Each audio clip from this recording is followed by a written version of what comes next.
Imagine estar perdido no meio da mata fechada, 5h30 da tarde, e seu amigo que está com você, e ele acabou de machucar o joelho, e a cada 100 metros ele pergunta para você: Leandrão, será que a gente está no caminho certo? Leandrão, será que não era naquela bifurcação ali atrás? E você tendo que decidir entre montar a barraca em meio à mata fechada ou seguir vendo o dia escurecer. Isso aconteceu comigo na Trilha do Ouro via Rio Guaripu, aqui em Campos Novos de Cunha, São Paulo, e essa experiência, que quase virou uma tragédia, me ensinou uma das coisas mais importantes sobre trilha. E é isso que eu quero falar para você hoje. A Trilha do Ouro via Rio Guaripu, as pessoas conhecem muito a trilha clássica pela Bocaina, e essa que vai de Campos Novos de Cunha e chega na Cachoeira do Veado, onde as duas trilhas se encontram, é uma trilha pouco conhecida. Quando eu fui para essa trilha, há 5, 6 anos atrás, tinha muito pouca informação. Eu acredito que eu encontrei 2 ou 3 postagens em blogs comentando como era fazer essa trilha. É uma trilha muito mais utilizada por alguns antigos moradores do parque e não necessariamente por trilheiros, ou seja, pouca gente tinha se aventurado nessa trilha, pelos relatos que eu encontrei na internet. E na primeira tentativa, eu fui com um amigo meu, chamado Doca, e nós acampamos no Sertão da Paca, depois de ter andado durante o dia todo. E no dia seguinte, logo pela manhã, eu acordei, era umas 5, 5h30 da manhã, e eu comecei a desbravar o local, tentando achar qual era o caminho que eu deveria seguir naquele dia para chegar na Cachoeira do Veado, que era o nosso destino final. E por mais difícil que parecesse, eu consegui encontrar essa trilha, e nós fomos descendo uma região de grota que ia acabar no rio Mambucaba. Porém, no meio do caminho, começou a escurecer também, nós passamos boa parte do dia caminhando e nós chegamos numa região onde bateu a dúvida: será que nós estamos no caminho certo? E foi então que eu fiz algo que me incomoda até hoje. Esse meu amigo ficou, eu deixei a mochila e eu fui descendo entre as pedras, era uma descida com grotas e pedras ao lado, e eu fui descendo correndo 15 minutos. Porém, eu não encontrei a continuidade da trilha, chegou uma parte que eu não sabia para onde ir e eu preferi voltar. 15 minutos descendo e meio que correndo é uma coisa, para subir esse mesmo trecho, obviamente é mais difícil, então eu levei mais uma meia hora. Então foi quase uma hora longe desse meu amigo e obviamente ele ficou preocupado, assim como eu também fiquei preocupado de deixá-lo lá. E o resultado é que nós viemos embora, meio que cansados e um pouco desanimados. E concluir essa trilha foi algo que não saiu mais da minha cabeça. Alguns meses passaram, acredito que coisa de 4 meses, e lá estava eu de novo com o Vanderlei, um outro amigo meu, e lá estávamos nós para a segunda tentativa. E nessa segunda tentativa, a impressão que dava é que nós estávamos melhor preparados. O que nós fizemos? O trecho inicial, que são 6 quilômetros de subida,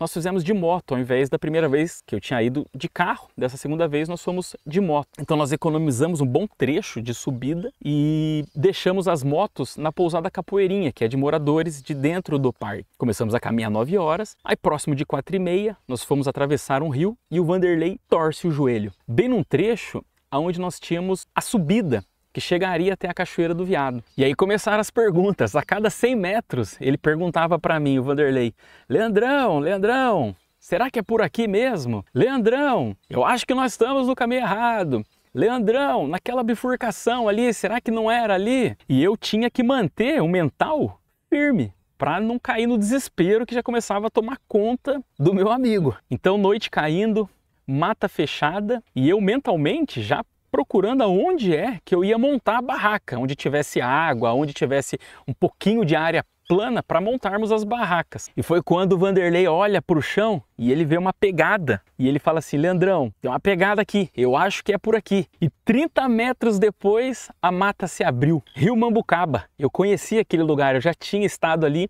vindo por São José do Barreiro, na trilha clássica do Ouro. E foi então que eu falei para o Vanderlei, falei: cara, você se importa se eu andar mais alguns quilômetros para frente? Eu estou reconhecendo esse lugar, eu já estive aqui. Noite caindo, eu correndo e o barulho da cachoeira só aumentava. E de repente eu chego na cachoeira. Voltei correndo para onde o Vanderlei estava e quando eu chego ele fala assim: Leandrão, daqui eu não saio. E eu falei assim para ele, eu chamo ele de Magrelo, eu falei: Magrelo, desmonta essa barraca, que nem que seja para te levar no colo, nós vamos dormir embaixo dessa cachoeira hoje. Essa experiência teve um final feliz, teoricamente feliz, mas ela me ensinou algo muito importante, que é algo que eu quero compartilhar e eu acredito que pode te ajudar. Primeira coisa da primeira tentativa é: nunca deixe um amigo sozinho. Então, hoje, quando eu vou para a trilha, tem uma coisa que eu levo que é simples, que são 2 apitos. Então eu tenho 2 apitos, pelo menos facilita a comunicação minha com ele. Quando eu vou com o meu irmão, por exemplo, mais novo, ele tem um rádio, melhor ainda. Mas quando eu vou com outro colega, enfim, que a gente não tem um equipamento desse, hoje, de forma simples, eu resolvo com apito.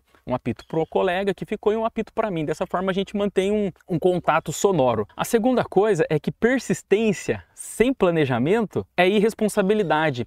E durante muito tempo eu bati no peito por me achar um cara persistente, um cara que não desiste, um cara que vai até as últimas. Mas isso me ensinou que, às vezes, o limite entre ser persistente e ser responsável, ele é muito tênue. Então foi um segundo aprendizado dessa trilha. E o terceiro é que o caminho certo, às vezes ele aparece quando a gente menos espera, mas só se você não desistir pelos motivos certos. Então, quando o meu amigo Vanderlei falou, olha, eu acho que é por aqui, tem a questão também mental. Ele já estava numa situação com o joelho machucado, com dor, obviamente, e eu tendo que mentalmente ser forte para não entrar também, né, não demonstrar que eu também tinha uma preocupação. Essa é uma coisa que eu sempre procuro fazer nas trilhas, que é essa preparação mental, de estar preparado para situações que podem acontecer, ter um plano B. Então esse é um terceiro aprendizado que fica dessa trilha. E hoje, antes de qualquer trilha, eu me faço 3 perguntas básicas. Primeira, por que eu quero fazer essa trilha? O que eu estou buscando com essa trilha? É uma superação? É um momento de silêncio?